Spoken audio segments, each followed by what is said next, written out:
Dartmoor prison, isolated from the outside world by walls of granite.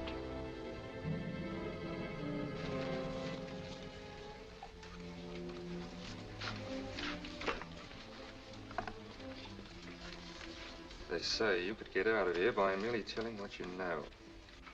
You may or may not be another Scotland Yard bloke. But I'll give you the same answer I gave the others. I still have 2 years, 8 months, and 6 days left in which to make musical boxes. That'll be sold at auction for the benefit of this delightful sanctuary. And I intend to serve them.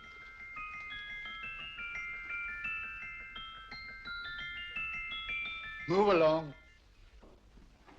And now we come to the next object on our list, or I should say objects, because there are 3 of them.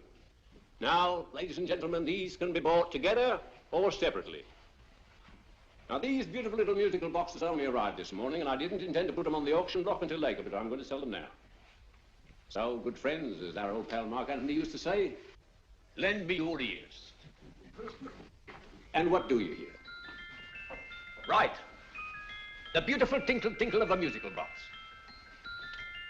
What a lovely trinket. What a beautiful gift. Created and made by loving hands. A thing of beauty and utility. I was going to start with £5. It's a bargain, £5. Do I see any hands? If there's a connoisseur in the house, will go £3 for it. £2. £1. 10 shillings. Thank you, sir. Ladies and gentlemen, 10 shillings is offered for a musical box you couldn't buy anywhere in London for less than £5. It was stealing to let it go for 10 shillings, like taking milk from a baby. All right, we started for 10 shillings. 10 shillings, 10 shillings is offered, 10 shillings is offered, 10 shillings is offered. And anybody give him £1? Will give me £1? Oh, won't someone give me £1? A pound, £1 is offered, £1 is offered, ladies and gentlemen, £1 offered is against you, sir. Will you go to £2? Will you go to £2, sir? £2, £2 is offered, £2 offered, going once, twice, third and the last call. Sold to the gentleman for £2. Sorry, my dear.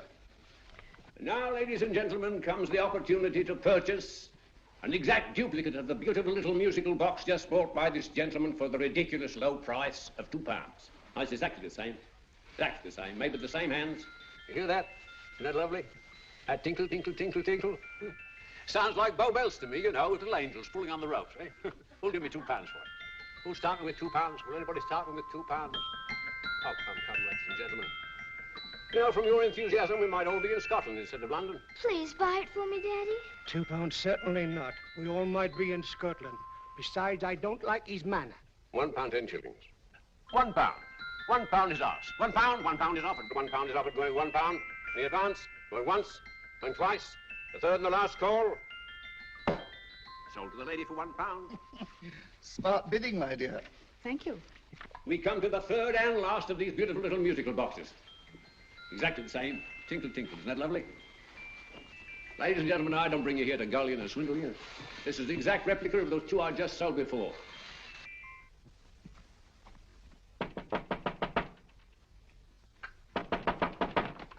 We're closed. But this is extremely important. Come in, sir, come in. I'm sorry to disturb you, but I was unfortunately delayed from arriving in time to bid on certain articles which I was rather anxious to obtain. Oh, perhaps they weren't sold, sir. We are carrying several things over. What might the articles be, sir? 3 identical musical boxes, about so large. Oh, I'm sorry, sir, but they were sold. Pity you weren't here to bid on them. They didn't bring anything like the real value. I'm most anxious to obtain them. I wonder if your records would show who the purchasers were. Oh, we don't usually give out that information, sir. For certain, shall we say, sentimental reasons, I'm most anxious to get in touch with the purchasers. I'd be willing to pay, shall we say, £5. Well, for certain sentimental reasons, sir, we'd be very happy to oblige. Alfred, today's sales. The 3 musical boxes. Musical boxes, oh. Ah, here we are. The first purchase for £2 from Mr. Julian Emery, 52 Portman Square. Write this address down, Alfred. Yes, sir. Second didn't leave any name. Oh, how unfortunate. I think she's a dealer. You see, they don't like us to know where the things are going. On account of the profits. You say the second purchaser was a woman. Can you give me a description of her? Oh, she was a young woman, fairly tall, slender, had a light complexion and dark hair, and she was wearing A grey suit, don't you remember? That's right. She probably runs a gift shop. She paid £1. You say she comes here fairly frequently? No, I didn't say so. But she does, sir. Like as not, she'll come in on Thursday. We have sales on Mondays and Thursdays. Oh. And the third box? The third? Oh, Mr. William Kilgore, 143B Hampton Way. For 10 shillings. Quite a drop from £2. Mr. Kilgore was a Scotchman. Thank you. You've been most helpful. Oh, thank you, sir. And any time you're passing, drop in.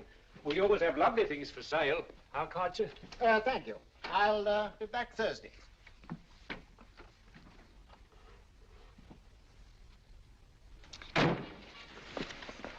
The message reached us too late.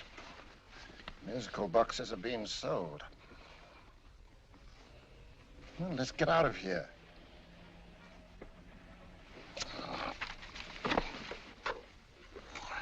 Someday you'll go too far. Reaching for a star, you fool. Yet a fool may touch a star, Colonel Cavanaugh, if he but reach high enough. But not possess it as you would. The musical boxes, they're being sold. What a pity for you, my dear Colonel. Is it my fault that the message reached us only an hour ago? Is it my fault that they were sold? You can't hold me responsible for that. Hope for your sake you're right.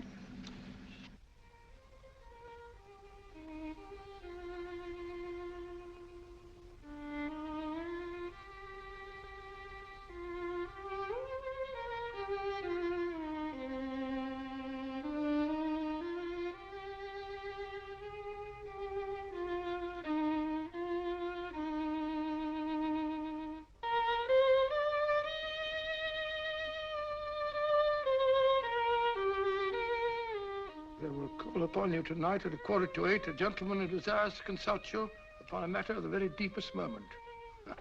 Remember that letter, Holmes? It was written over 2 years ago. An interesting case, devilishly interesting. Irene Adler. What a striking-looking woman from the brief glance I had of her. Seems only yesterday. What charm. What poise, and what a mind. Sharp enough and brilliant enough to outwit the great Sherlock Holmes himself. I take it the new issue of the Strand magazine is out, containing another of your slightly lurid tales. Indeed. What do you call this one? I call it A Scandal in Bohemia. Not a bad title, eh? If you must record my exploits, I do wish you'd put less emphasis on the melodramatic and more on the intellectual issues involved. More on the what do you mean by that? Well, I do hope you've given the woman a soul. She had one, you know. By the woman, I suppose you mean Irene Adler. Yes. I shall always remember her as the woman.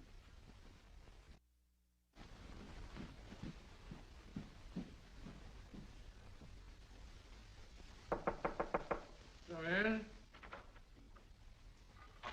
I think. That's it, old boy. How are you? How are you, old boy? I haven't seen you for years.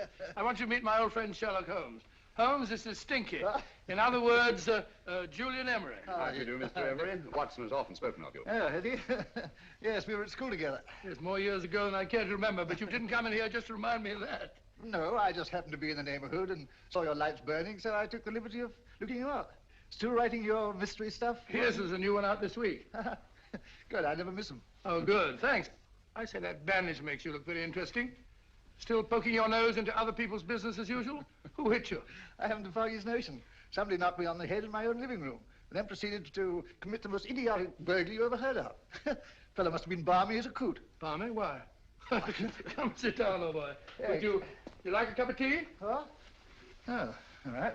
I'll go and tell Mrs. Hudson about it. Why do you say the robbery was idiotic, Mr. Emery? Oh, simply from the fact that with about £5,000 worth of musical boxes in my living room, the thief, who I caught in the act, made off with one that isn't even worth £5. I gather you're a collector of musical boxes. Yes, I am indeed. Some of them are very beautiful, but not the one that was stolen. The thief evidently grabbed the first thing that came to his hand when he heard me coming into the room. Still, it's rather odd, isn't it, that having disposed of you, he didn't pick up something more valuable. Was there anything unusual about the stolen box? No, nothing at all. No, I picked it up in the south of France, several years ago. You say you have many valuable music boxes. And yet the thief made off with one that isn't worth £5. Sounds like rather an intriguing little problem. Well, I take it that he was just an ordinary petty thief and didn't know the value.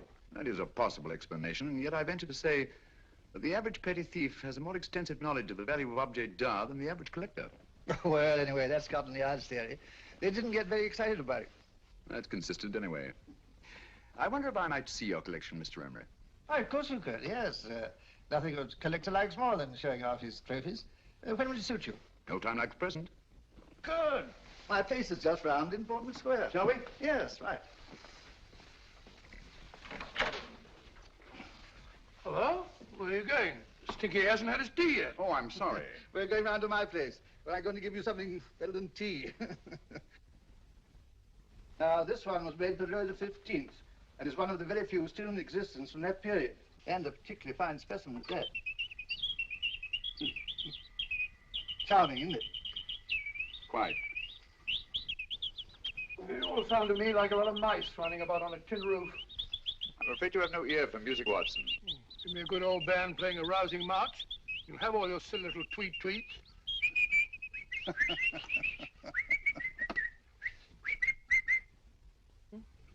No.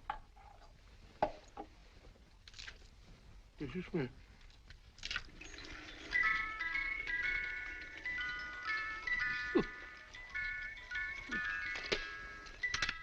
Stupid thing. Singing rabbit.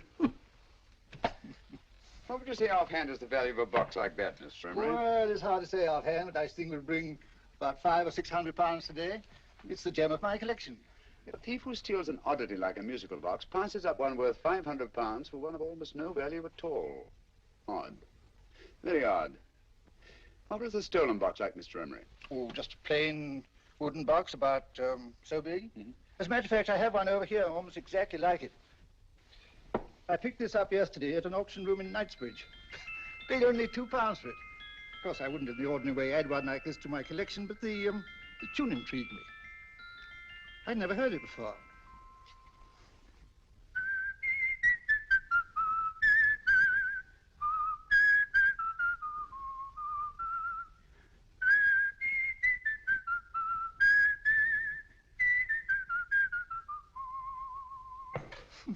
You have a remarkable ear for music, Holmes. Rather an unusual melody. Sit down, Bill.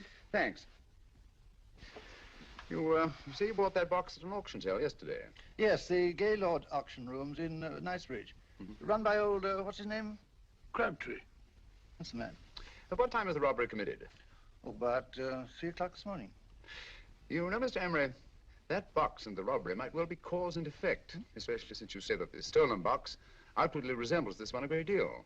And Scotland Yard were not particularly interested, eh? Oh, yes, but I wouldn't blame him for that. Especially as I told him I was quite unable to describe the thief. Except, of course, for the fact that it was definitely a man. All you remember is that you came in here and someone struck you on the head. Yes, the next thing I knew, my man was trying to revive me. It might be wise for you to put that box away somewhere and lock it up. Oh, I don't think that's necessary. Besides, everything's insured. Well, at least if any further attempts at robbery are made, I'd suggest that you call the police, rather than running into any personal danger. Oh, come, Holmes, aren't you being a bit of an alarmist? Possibly. Well, I must agree with old Stinky. Seems to me you are making rather a mountain out of a molehill. Molehill is the word, old boy, and it's time you were in bed. Thanks so much for letting us see your place. All the best. It's been glad meeting you. Holmes, I can't understand why you were so mysterious. Seems to me the petty thief explanation was the only sensible one. Really? Yes, I can't see how you can believe it was anything else. I didn't say I believed it to be anything else. The petty thief theory is the obvious one, I grant you. However, it's often a mistake to accept something as true merely because it's obvious. The truth is only arrived at by the painstaking process of eliminating the untrue. We are not able to do that in this case without further data. Rubbish, you're pulling my leg. You're trying to turn a tuppenny-halfpenny robbery into an international plot. No, I'm not. I just hope that your friend Stinky is a little more cautious in the future. Just in case.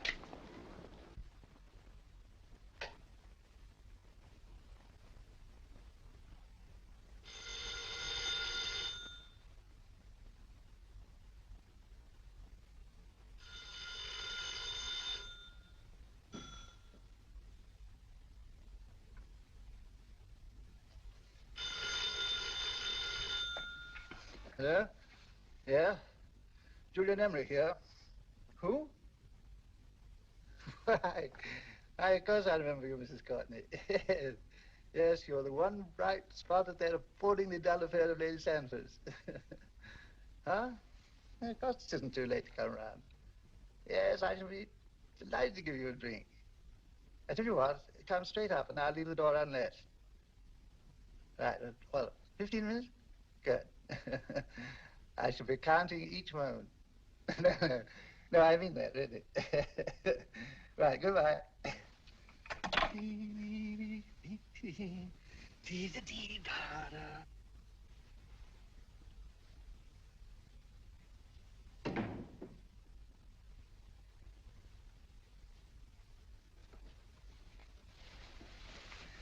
Boo!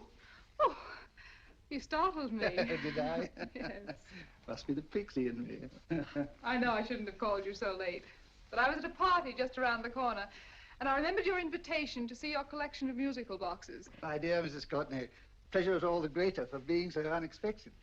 My friends call me Hilda. Thanks. Mine called me Stinky. Stinky, how quaint. Oh, what a perfectly wonderful collection of musical boxes. You know, when you told me you had a collection, I had no idea it was so attractive. Yes. They appeal to the ear as well as to the eye. Oh, what a plain little one. Why, it looks just like a country cousin amid all this grandeur. No. You mustn't underestimate the country cousin. Only last night a burglar broke in here, and with all these to choose from, went off with one very much like it. Really? Yes, I don't mind the loss of the box so much, but I do resent this crack on the skull. But it makes you look so interesting. Oh, do you think so? Uh-huh. It's funny, that's what old Fatso said. Fatso? I mean, Dr. Watson. He was here this evening with a friend, Mr. Holmes. He's interested in my collection, too. Sherlock Holmes? Yes. Do you know him? I've heard of him. Yes, he seems to think I'm in some sort of danger. What a haunting tune. It takes me right back to my childhood. Really? You know, it's odd that you should be interested in that particular musical box. Odd? Why? Because Mr. Holmes is also interested in it. He may have been more interested in the tune than in the box. My dear, yes, that's right. I remember now. He whistled it note for note, having heard it only once. Really? He must be a remarkable man. Bit of an alarmist, if you ask me. Don't you believe in warnings? Of course not. Who'd want a box like that? I would. You're not serious. Oh, but I am. Well, you put me in a very awkward position. I'm a collector, you know. And the collector buys but never sells. But if the price were high enough... The price has nothing to do with it. It's the principle of the thing. Yes, well, we haven't had our drink. No, thanks. I must be getting along. Must you really? I'm afraid so. You're not walking out on me, are you? My reputation, Stinky. I say, you know, you are an attractive woman. Thanks.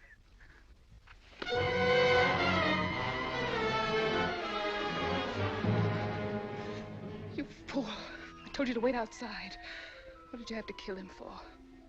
All I had to do was walk out with us. He held you in his arms. Don't touch him. Don't touch anything. Now get out. I'm sorry. You're sorry. What about me? This is murder. What about Scotland Yard? What about Sherlock Holmes? Now get out!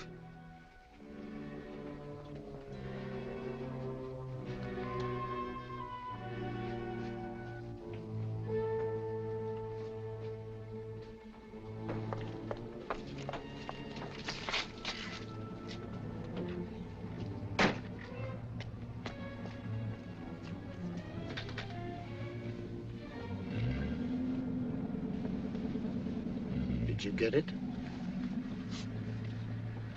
Good. Did you have any trouble with him? Just a matter of murder. Ah, Mr. Holmes. Hopkins. Thanks for coming so promptly. Inspector Lestrade suggested that I call through to you. Mr. Emery was the client of Mr. Holmes, Inspector. Indeed. You didn't mention that when I telephoned you, Mr. Holmes. Well, not exactly a client, Inspector. Sergeant Thompson? He was killed between the hours of 11 and 2 o'clock this morning, Mr. Holmes. Must have been someone he knew, someone of whom he had no suspicion. Poor old Stinky. It's all my fault. I should have prevented this. Well, there's no time to start talking about that now, Doctor. Apparently it's gone. That's the second attempt on the musical box that Emery bought at the auction sale. And this time it was successful. But that box is only worth £2. It was worth a man's life, Watson. I think we'd better pay a visit to Gaylord's auction room and that fellow Crabtree. Inspector, may I suggest that you make a complete search of this flat for a small, plain, musical box about that size? Thank you. Come on, Watson. You say the first box went to Mr. Julian Emery. The second to Mr. Kilgore, 143B Hampton Way. And the third to the unidentified young lady who presumably has a shop and lives near Golders Green. That's right, Mr. Holmes. Isn't it rather strange, Mr. Crabtree, that you should have had 3 identical musical boxes all playing the same tune? Where'd they come from? Dartmoor Prison. Dartmoor? Yeah, we get a regular shipment from there every month. The inmates manufacture them. Well, they make all kinds of things, you know, pipe racks, waste paper baskets, musical boxes. Did you happen to notice if anyone showed any particular interest during the auction in the purchasers of these 3 boxes? Oh, come now, Mr. Crabtree. This is very literally a matter of life and death. Well, since you put it that way, Mr. Holmes, there was a gentleman came in here about an hour after closing time, and he was in an awful state, he was. He gave me £5 to tell him where the boxes had gone to. He said they had a sentimental value for him, sir. Expensive sentiment.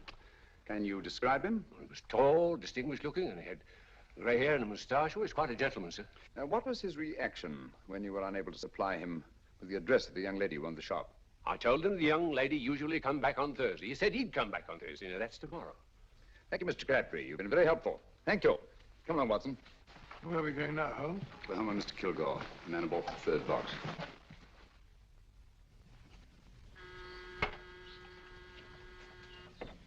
But hang it all, Holmes, how do you know those other 2 musical boxes are of any importance? I don't, but I certainly have no intention of waiting until the owners are murdered to find out. No one at home. I hope that's the explanation. I'll have a look through this window.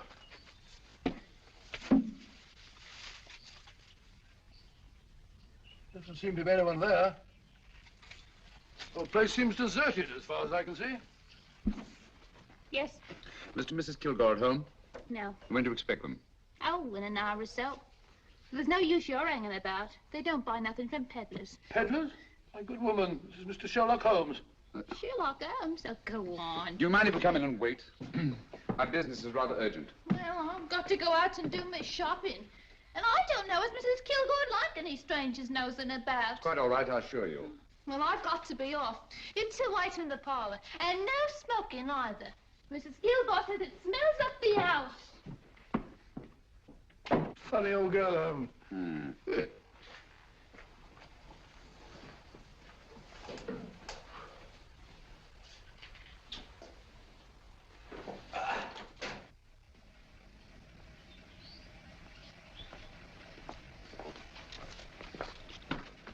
Park Lane.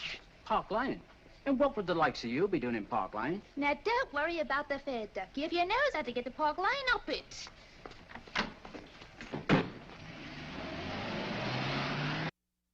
You know, Holmes, I've been thinking. There must have been something hidden in that box of old stinkies. Stolen jewelry, possibly. What's up, Holmes? Listen.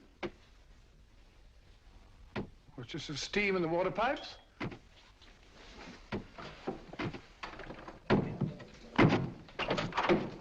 Watson! Great Scott! Come on, Holmes. Get on the chair. All right, my dear. There. Now, don't worry. It's all over. There you are, dear. Don't cry anymore. She tied me up and shut me in the cupboard. I know. She won't come back. Did you show her your new musical box? Yes, she said she wanted to hear it play, and as soon as I showed it to her, she grabbed hold of it. I know. Now, don't worry. We'll buy you a new musical box. Yes, my dear, the best one in London. Watson. Oh, what a fool I've been. What do you mean, Holmes? She took the musical box out of this house in that market basket, right under our very noses. Why could the Kilgore charwoman want to take the music box? She isn't the Kilgore charwoman. She's a consummate actress. An extremely clever, unscrupulous woman who will stop at nothing. Take care of the child, will you, Wolf, till our parents get back. Explain everything to them. Of course I will. But, Holmes, where are you going? Somewhere, somehow, I must get to the young lady who bought that third musical box before our opponents find her. I only hope that I won't be too late.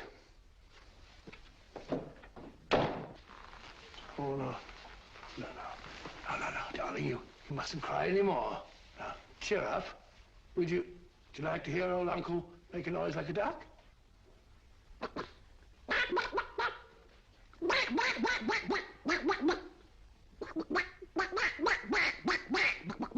Oh, sorry.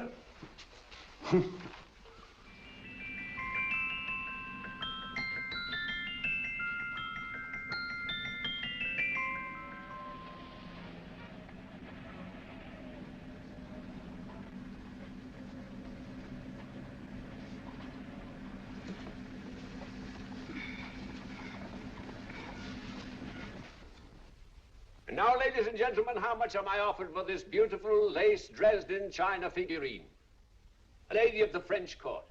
Now, this is the genuine article.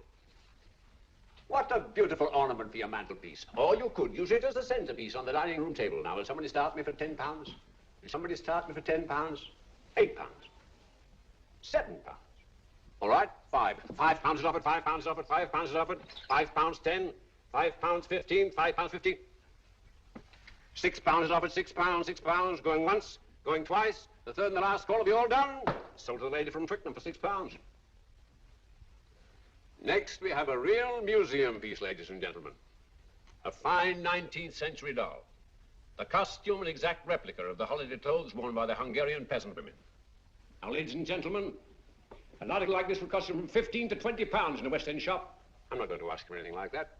Who'll give me £2 for it? £2. Anybody offer me £2? £2 for the Hungarian? £2? £1. What? Anybody give me £1? Anybody offer me £1 for the doll? £1 is offered, ladies and gentlemen. £1 is offered. Now, I'm not going to waste your valuable time or mine in trying to get one half of what this beautiful doll is worth. If the young lady can steal it for £1, that's her good fortune. So it's going once, it's going twice, the third and last call. Any more? Sold to the young lady for £1. And now, ladies and gentlemen, may I draw your attention to something which may be a great surprise to you, worthy of any collection. The only other one like it is in the British Museum. It's a Ming vase of the 7th dynasty. This vase lay in a large collection somewhere outside Rome for over 2 centuries, I understand. It was discovered there by the noted antiquarian Sir Andrew Coppleston. Now, some of you may remember Sir Andrew Coppleston. Besides being a noted traveller and antiquarian, he's also a gentleman rider.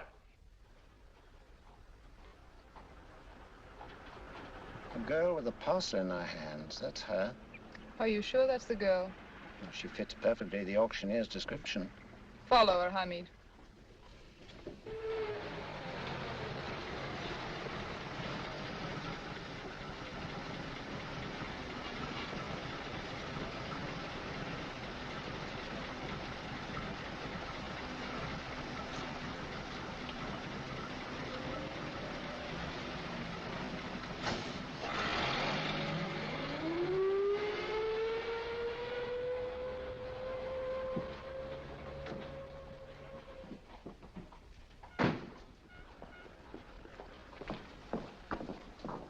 It's lovely, dear. And only £1.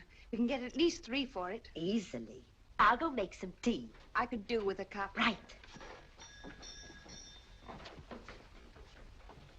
Good afternoon. Good afternoon. I'm looking for a birthday gift for a 7-year-old girl. What would you suggest? We have some lovely dolls. Now, this Hungarian I think she has enough dolls already. Books are always welcome. Well, I'm looking for something a little different. Oh, that's rather cute. What is it? Oh, that's a musical box. Children always love them. And this is an exceptionally nice one. It plays many tunes.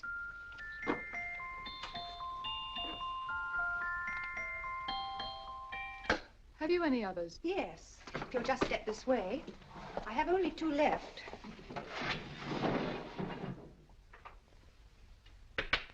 Oh, nice.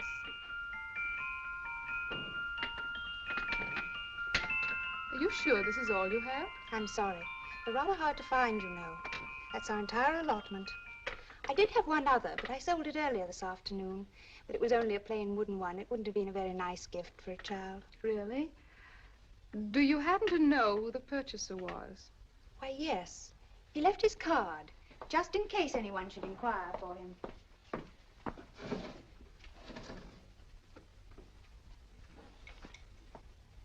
How interesting. I'm sorry, but I'm afraid I'll have to look a bit further. Thank you, anyway. Good afternoon. Thank you.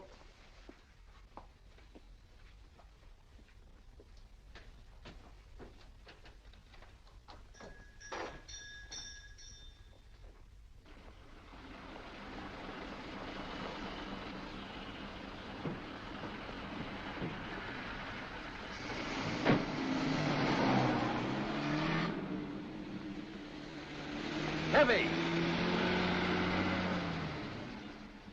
Follow that cab. Here, now, what? Scotland Yard. Hop in.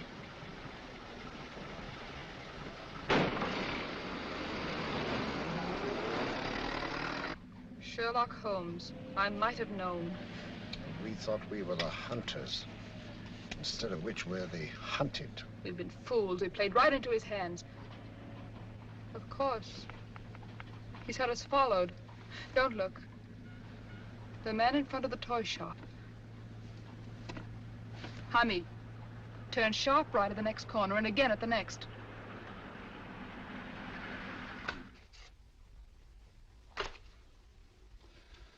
No photograph of her, Commissioner, as I expected. She's not a known criminal. But how do you expect to know if you do find her? After all, she was disguised as a charwoman. Don't worry, old fellow. If I ever see her again, I'll recognize her. Well, it won't be long till we know who they are and from where they operate. Who's covering them? Sergeant Thompson's following them, sir. They won't get away from him. He's a good man. We could have arrested them at Clifford's toy shop if we had any proof. But we know that they killed Emery. Proof, my dear fellow. We must have proof. We have x-rayed it, sir. There's nothing whatever concealed in the box. We'll have a look at the plates.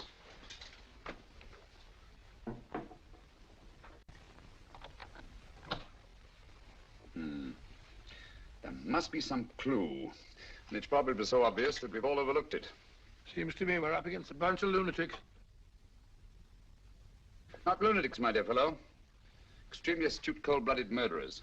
What can these little musical boxes have in them that's so important? Don't forget, they were made in Dartmoor prison. You can smuggle stuff into prison, but not out. You want us to break the box apart, sir, to see if there's anything the x-ray hasn't caught? No, not yet. Do you mind if I take it? Certainly. Thanks.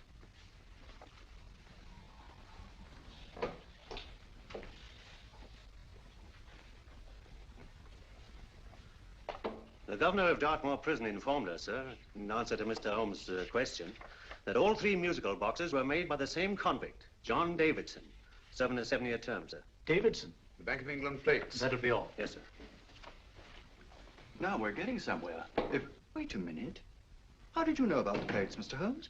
I'm a student of crime, Inspector. I make it my business to know about such things. And when the name of Davidson was mentioned... Well, who is this fellow Davidson? As long as Mr. Holmes seems to know all about it already, I suppose there's no harm in telling you. 2 years ago in London, there occurred a robbery of such tremendous importance, although the stolen articles themselves have no intrinsic value whatsoever, that the Home Secretary was instrumental in seeing that not a word of it appeared in any newspaper. But you never told me anything about this, Holmes. You were away at the time. Articles of no intrinsic value and yet of such importance? I don't understand.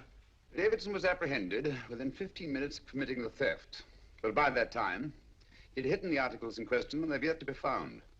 Before going further, Dr. Watson, I must inform you that this matter's not to be mentioned outside of this room. Of course not. Do I look like a man who'd gossip? Let's not go into that now, old fellow, shall we? Davidson had been employed for years in a position of extreme trust by the engravings department of the Bank of England. The articles he stole were nothing less than a complete duplicate set of plates for printing £5 notes. What? The Bank of England's own plates? Precisely. And with those plates, a gang of crooks could flood England with £5 notes, not forged in the usual sense of the word, but notes undetectable from genuine Bank of England notes in any way whatsoever. Good heavens. Any whisper at all might have resulted in enormous damage in shaking public confidence in the Treasury. We tried everything after we arrested Davidson. Offered him a shorter sentence if he'd tell us where he'd hidden the plates. Why, we even put in Scotland Yard men with him as cellmates, but no results. Obviously, Davidson is a man of strong character and infinite patience. Yet suddenly he feels impelled to smuggle out the secret of the hiding place of the plates to his confederates. Why? I don't understand, Mr. Holmes. Well, for example, has the Bank of England made any plans to radically change the design of the £5 note so that in, say, 7 years from now, notes made from the stolen plates will be worthless? Confidentially, Mr. Holmes, such a move was discussed. But replacing all the £5 notes in circulation would be such a Herculean task that nothing's been done about it as yet. I see. Of course, there is another possible explanation. Davidson didn't have much time to find a hiding place before he was captured. He may be afraid that the plates will be accidentally discovered before he's released. Hence his anxiety to communicate their whereabouts to his confederates as soon as possible. I believe you've hit it, Mr. Holmes. I'm sure that the message is contained in this musical box. Or rather, in all three musical boxes, since possession of all three seems to be essential. Our opponents have 2/3 of the puzzle, we have 1/3. Well, what are you going to do, Holmes? Try to deduce the message from the 1/3 that we have.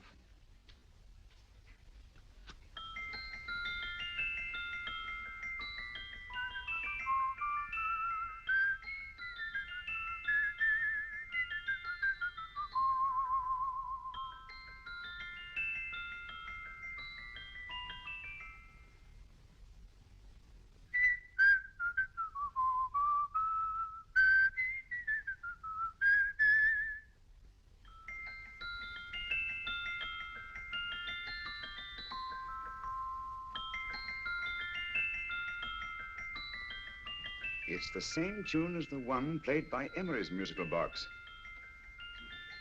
And yet it's different. Sounds the same to me. The tune. Somehow the tune is the key to the mystery. It must be the tune. Otherwise, why use 3 musical boxes to convey the message? Why not collar boxes or shoe boxes? Yes? Oh. It's for you, Inspector. Oh, thank you, sir. Inspector Hopkins speaking. What? Where?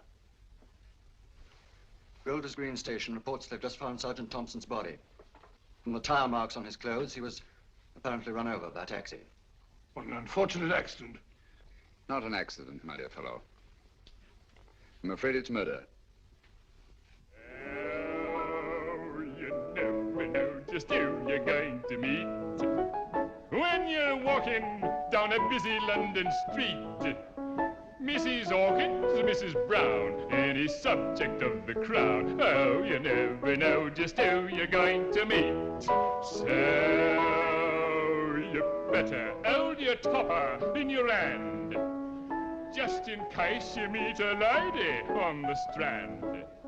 Girls will think you're kind of sweet, and your day will be complete. Oh, you never know just who you're going to meet. Now a gentleman is judged by his appearance. Yes, a gentleman is judged by how he talks. Now he's much better off when he's acting like a toff, especially if he's taking him a walk. What on earth is this outlandish place? A rendezvous for actors. Actors? Buskers, old boy. You've seen them 1,000 times. Actors who entertain the queues, waiting outside theaters. You never know just who you're going to meet when you're walking down a busy London street. So you better wear your best, velvet ties to look your best, 'cause you never know just who you're going to meet. So you better keep your manners right in view, just in case a lady gives a how'd you do. Keep your trousers in a pleat, shine your shoes and keep them neat, 'cause you never know just who you're going to meet. Blimey. Mr. Holmes. How are you, Joe? Never met him. And yourself? Fine, thank you. I want you to meet a friend of mine, Dr. Watson, Joe's sister. Oh, well, any friend of Mr. Holmes is a friend of mine. Hi, Joe. He did me a good turn once that I'll never forget. Yes, I cleared Joe of a most unpleasant charge. Murder, no less. Oh, really? By proving to the satisfaction of the police that he was busy at the time blowing open someone's safe. That's right, Governor. Good gracious me. Joe, now you can help me. Come on, buzz off, buzz off. Come on, up it, up it. Can't a gentleman have some peace and quiet around here? And you too. There you are, Mr. Holmes. Now we can have some peace and quiet around here. Thank you, Joe. There's £5 in this for you. Well, I wouldn't want to take it on myself, sir. But I'd get somebody to do it for you for half of that. You don't know what the job is yet. For £5? Murder, ain't it? What? No, Joe, not murder, just music. I want you to identify a song for me. Oh, there ain't a song that's been written that I don't know. That's why I came to you. Of course, the violin is more my instrument, but, oh, well, here we go. Now, listen to this, Joe.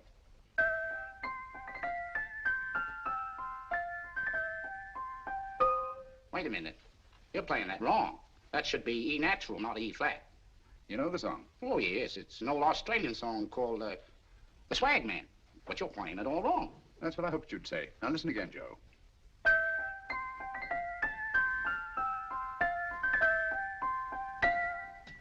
That's the same tune, all right. But you're making different mistakes than you did the first time. No, not mistakes, Joe. Call them variations. Here, play the song for me, but the other way it's written.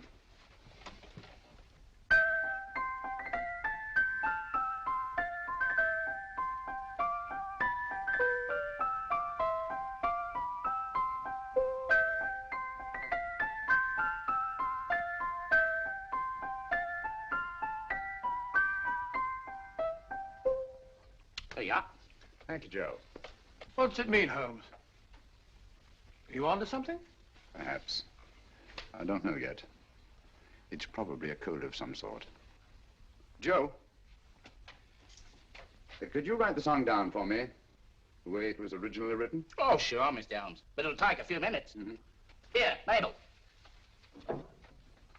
Pale ale. Come on, up to it. Along with it.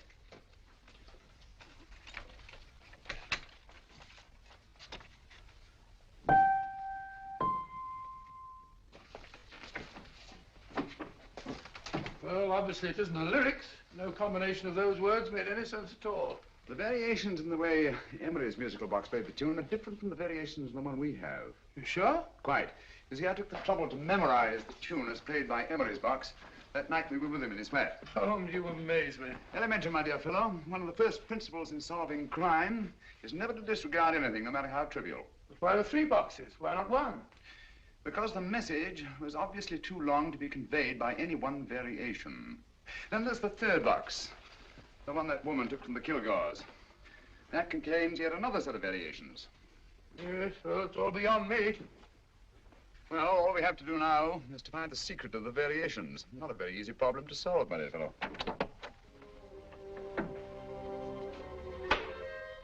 Hello. What's up? We've had company.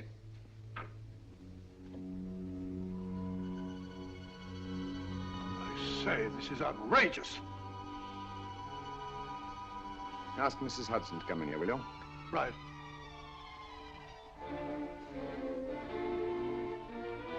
Mrs. Hudson? Yes? Oh, there you are. Will you come up here at once, please? Oh, coming, sir.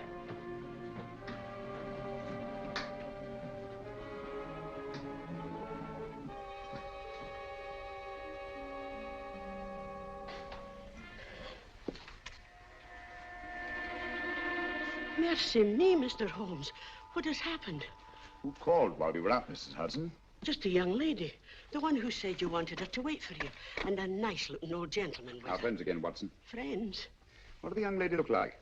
Oh, I couldn't see her face. She had a heavy black veil on. But she had such a nice way with her. Oh, I'm sorry, Mr. Holmes, if I've done anything wrong. But you did say I should always let clients come in and wait for you. Don't worry, Mrs. Hudson, don't worry. You had no way of knowing. It's quite all right, quite all right. Now, don't worry, Mrs. Hudson.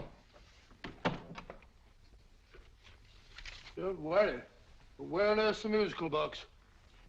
They didn't get it. Didn't get it? Where is it? It's in your hand. Huh? That biscuit jar. Take the biscuits off the top. Now put your hand inside, and you'll find the music box. Well done, Holmes. Well done. Amazing.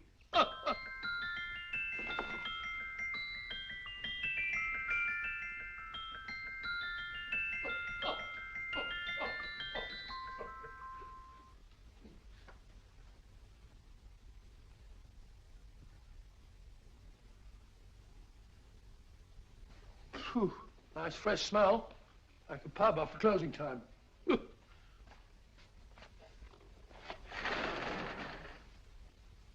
I say, Holmes, What? it's morning. Allow me to congratulate you on a brilliant bit of deduction.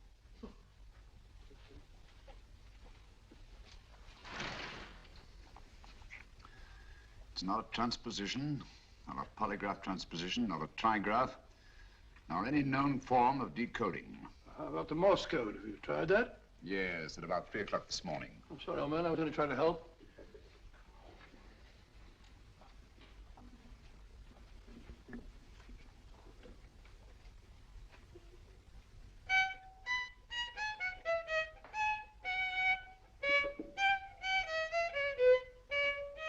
Oh, do me a favor. Not again. Must have heard that thing 1,000 times. Kept me awake all night.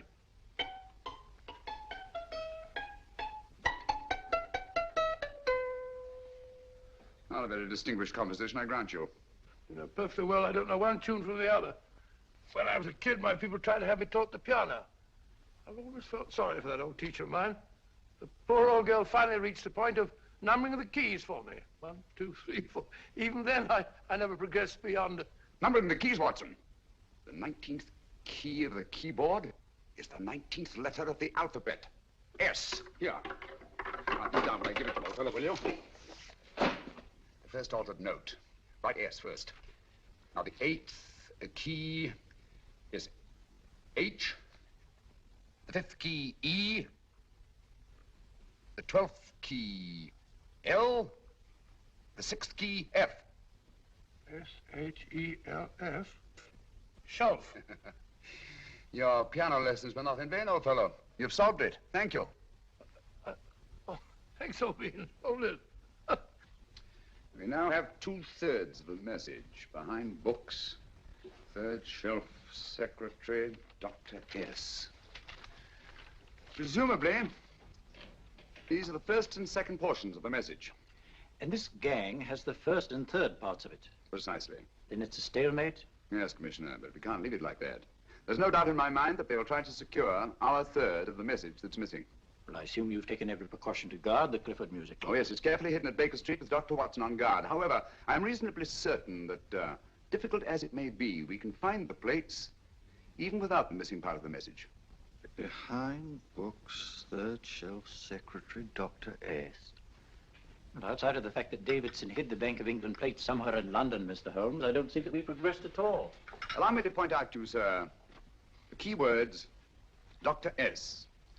It looks as if the plates were hidden in the house of the doctor. Whether S stands for his first or last initial remains to be determined by a process of elimination. Well, there must be 10,000 doctors in London with S for a first or last initial. Precisely. And every one of them will have to be questioned in person. That's why I say this is a task for Scotland Yard.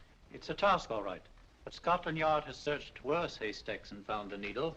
Well, for the time being, I'll leave the matter in your hands, gentlemen. We'll call you if and when we get a lead on our mysterious Dr. S. Thank you. In the meantime, I intend to follow up a little clue concerning a cigarette.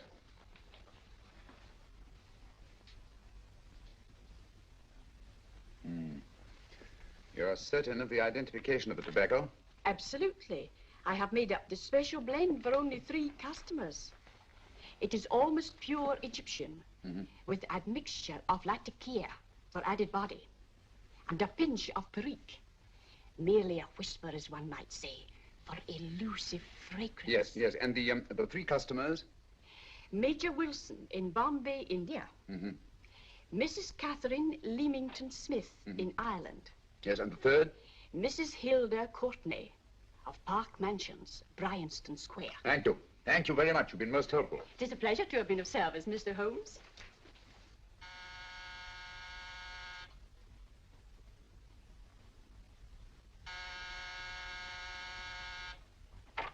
Yes? Mrs. Courtney? Yes. My name is Sherlock Holmes. Do come in. Thank you. I've heard of you, of course, Mr. Holmes. I believe we have a mutual friend in Sir Edward Brookdale. He's spoken to me of you quite often. Indeed.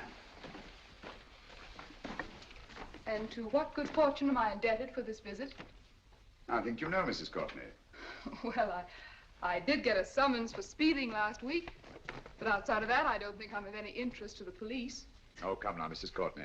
You seem to forget that you and I have met before. I'm sorry. I'm sure I would have remembered meeting the great Sherlock Holmes. Please sit down. Thank you. You say we met before. Yes.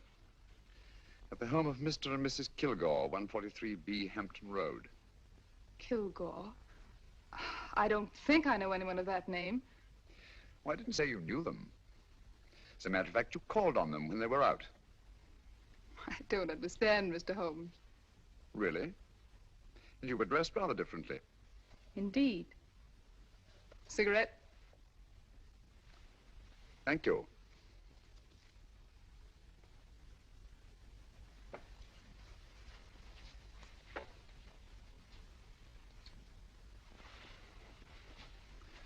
Thank you. You know, Mrs. Courtney, people generally forget, in assuming a disguise, that the shape of the ear is an almost infallible means of recognition and identification to the trained eye. Evidently, you've mistaken me for someone else. Oh, no, not at all. Though naturally, I expected your denial. But when you paid your visit to my rooms at Baker Street, you carelessly left behind another identification. They're, identical, aren't they? Yes, I must admit they are. You see, Mr. Holmes, to catch one as clever as you, I had to use a very special lure. I knew you'd be unable to resist the bait of my cigarette, having read with great interest your monograph on the ashes of 140 different varieties of tobacco. I should advise you not to move, Mr. Holmes. I must congratulate you on your ingenuity, Mrs. Courtney. It was indeed a brilliantly designed trap. Thank you, Mr. Holmes. Praise from a master is indeed gratifying.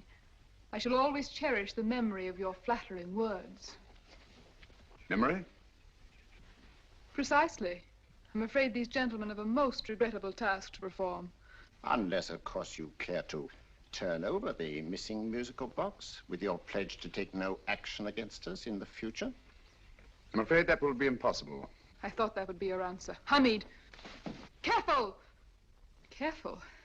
There's no need to be unnecessarily rough with our distinguished guest. You realize, Mr. Holmes, that your demise will not take place here at the corpus delicti, you know. Well, naturally. Shall we go? It's so fearfully awkward having a dead body lying about. Don't you agree, Mr. Holmes? Another dead body shouldn't weigh too heavily on your conscience, Mrs. Courtney.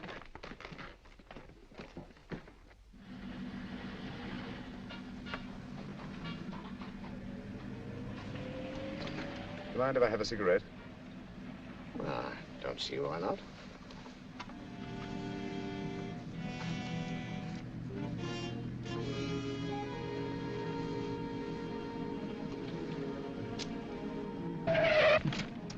Be careful, Hamid.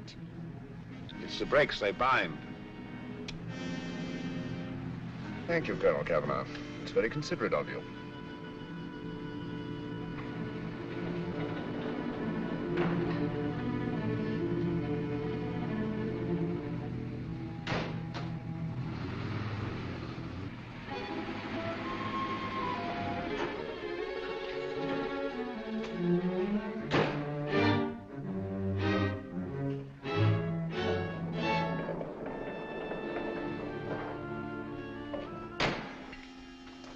You'll be happy to know, Mr. Holmes, that your death will be a painless one. Hamid, attach this to the motor of the taxi. That little attachment, my dear Mr. Holmes, contains the deadly fluid known as monosulfide. The Germans use it with gratifying results in removing their undesirables. Start the motor.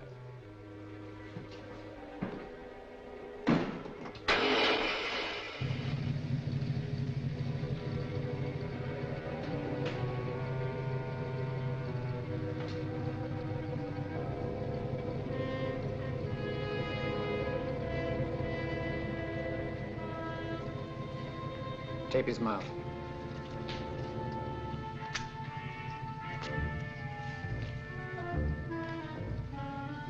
Now, Up with him, Hamid.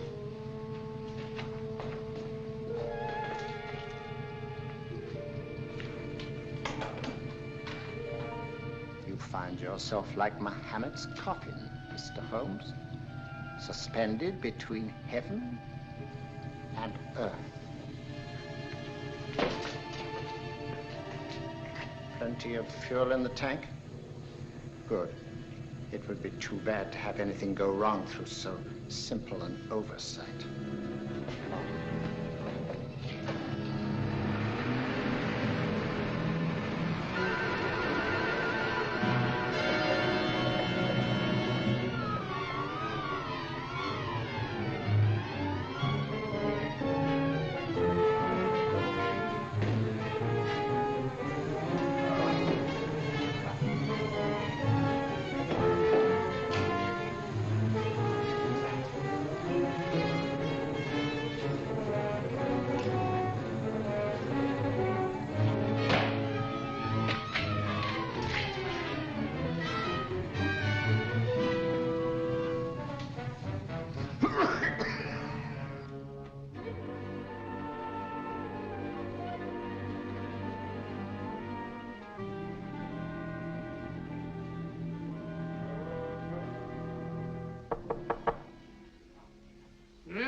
Good afternoon. Mr. Sherlock Holmes? No, I'm Dr. Watson. Oh, of course, Dr. Watson. How stupid of me. Oh, so, this is stupid of me. Won't you come in? Well, I really came to see Mr. Holmes. Oh, I'm afraid he's out. I don't know when he'll be back. Perhaps there's something I can do. Won't you sit down? Thank you. You know, Sherlock Holmes and I have been engaged on a great many cases. Oh, really? Yes, indeed. As a matter of fact, this very moment, we're involved in one of the most baffling... Oh, well, won't you tell me your trouble, and I may be able to help you. That's very kind of you, Dr. Watson. Perhaps if I wouldn't be imposing too much. Imposing? Oh, there's no imposition. No imposition at all. A pleasure, I assure you. Now, tell me all about it, Miss Williams. Mrs. Williams. I live in Surrey, Dr. Watson, and I've come up to London in sheer desperation. My only sister has disappeared, and the local police seem utterly unable to find her. Well, Holmes and I solved a case exactly like that once. Very interesting, as far as I remember. I call it the adventure of the solitary cyclist. Oh, sorry. Now I come to think of it, it wasn't so very similar. Entirely different. I don't think what I was saying. Where were we? She's only 17, Dr. Watson, and until she disappeared last Thursday, she seemed to be in the best of spirits. Possibly a romantic entanglement? Oh, no, nothing of the sort. She left no note, didn't even pack a bag, no explanation. She just started to walk to the village from our house in broad daylight and simply vanished from the face of the earth. Oh, there. Might I have a glass of water? Glass of water. Have one minute.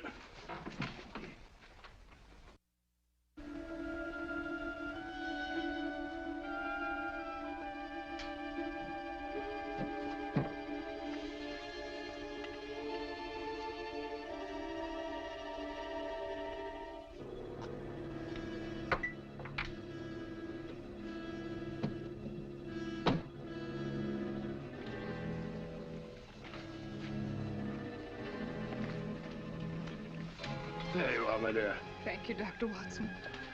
No, you're not to cry anymore. You must pull yourself together. Oh, I feel much better already knowing that you're going to help me. Oh, Dr. Watson, look! Good heavens! Oh. Get through the fire brigade, quickly! Haven't you a fire extinguisher? By George, we have in the...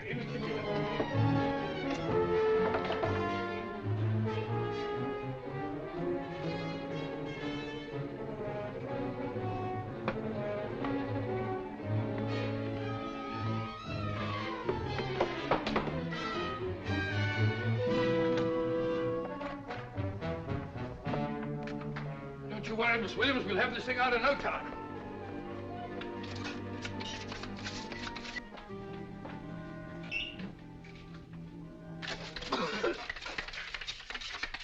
That's got it. Get some air.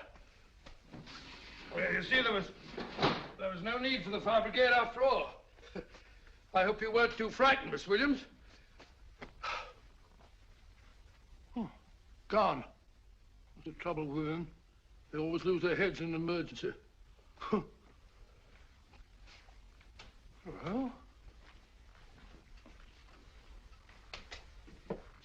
a musical box. Great Scott! Miss Williams!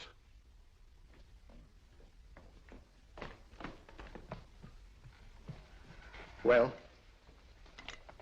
Good. And Holmes? By now, Mr. Holmes has no doubt exchanged his violin for a harp. Always assuming that heaven is his destination. And now that we have the missing musical box.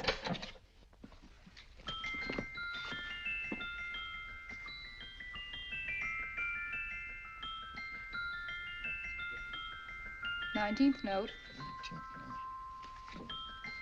19th letter. Yes. He hasn't been there, you say? Holmes, where on earth have you been? I've been trying to get you at the club, at Scotland Yard, all over London. You were looking for me in the wrong places. Holmes, terrible things happened. I've been duped. That woman, she made a complete fool of me. Well, what do you mean? Well, she came here, let off a smoke bomb. I thought the whole place was on fire, and my first thought was to save the musical box. No need to say any more. She has the box. Yes. Don't blame yourself too much, old fellow. She's an extremely clever antagonist. Smoke bomb, you said? Well, you can console yourself with the thought that your charming friend is at least a reader of yours. What do you mean? If I remember correctly, you wrote about my little experiment with smoke and the cry of fire in a story you entitled A Scandal in Bohemia, which has just appeared in the Strand magazine. All right, old boy. Don't rub it in. Well, it may cheer you up to know that you made a fool of me, too. That cigarette stub was planted here for one express purpose. We're going to bandaging around this place. Bandaging? What's the matter, Holmes? You hurt? Explanations will have to wait until later. At the moment, we're faced with a problem which I fear is insurmountable. Come over here, old boy, will you? Right. Our opponents are in possession of all three parts of the code. And here are we, while the Bank of England plates pass into their possession. Cheer up, old fellow, cheer up. As Dr. Samuel Johnson once said, there's no problem the mind of man can set that the mind of man cannot solve. What's that, old fellow? I was just quoting Dr. Samuel Johnson. He said there is Thank you, Watson. Thank you. Hmm? Leaving the front reception room, we come into the main hall, where Dr. Johnson was in the habit of passing through to have his meager meals in the dining room opposite, in company with his friend and biographer, James Boswell. We will now pass up the stairway, which remains in its natural wood finish, just as it was when the good doctor was here. The framed etching on the wall is believed to have been presented to Dr. Johnson by the distinguished painter, Sir Joshua Reynolds. I've been told here that picture was given in by Mrs. Thrale, and it's definitely not a Reynolds. Is that important, my dear? Oh, I'm sorry. This way, ladies and gentlemen, please, this way. Move along, children, move along. The secretary's not on this floor. Patience, Hamid. I have a feeling My that... dear Colonel, with Sherlock Holmes out of the way, what could go wrong?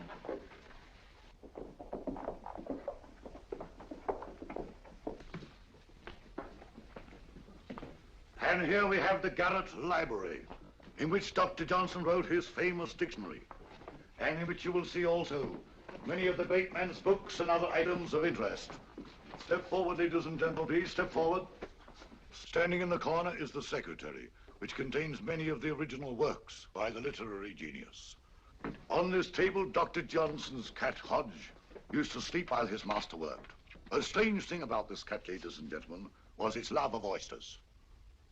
They do say that the dear doctor often went hungry to find the cat that delicacy. What a pity. Now we will visit the grey room, which is immediately below us, in which you will see the very bed in which Dr. Johnson died. What did he die of? Gout. Just gout. This way, ladies and gentlemen. Mind the steps, please.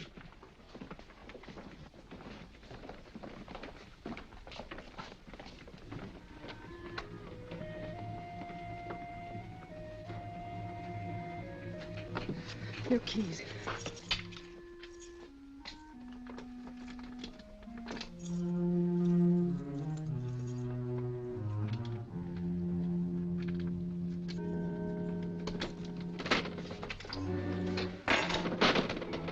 Third shelf up.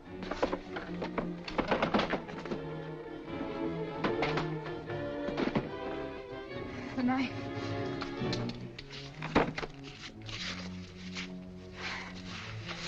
Gentlemen, the Bank of England plates. Well, Mrs. Courtney, so we meet again. No, I shouldn't do that if I were you, Colonel Kavanaugh. I must congratulate you, Mr. Holmes. You're far more clever than I thought. Thank you, Mrs. Courtney. Praise from you is indeed gratifying. I shall always cherish the memory of your flattering words. Memory? Oh, thank you. And now I have a most regrettable task to perform.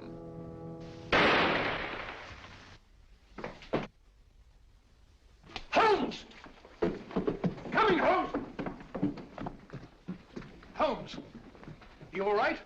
Perfectly, thank you, old fellow, but I think this gentleman on the floor requires some medical attention. We must see that he looks his best, you know, when he's hanged. Take them in charge.